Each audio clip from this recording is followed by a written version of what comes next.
جو اللہ کے دیے ہوئے رزق کو کافی سمجھے وہ زندگی میں کبھی کسی کا محتاج نہیں ہوتا۔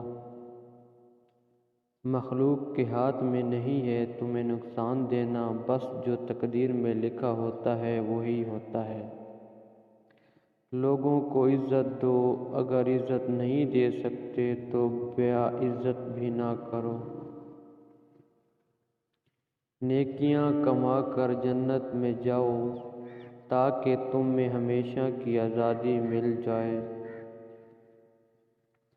اپنا کام ایمانداری سے کرو تاکہ تمہارا رزق حلال ہو۔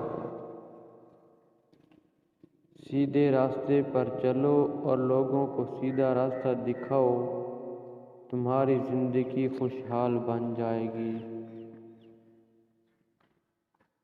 کوئی کتنا برا ہے اس کا پتہ تب چلتا ہے جب اسے کوئی عہدہ، طاقت یا دولت ملتی ہے۔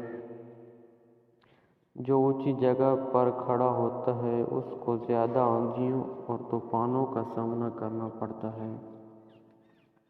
اپنی زبان کی حفاظت کریں کیونکہ یہی تمہاری عزت اور ذلت کی ذمہ داری ہے۔ اپنے دلوں کو پاک صاف رکھو تاکہ اس میں اللہ تعالیٰ رہ سکے۔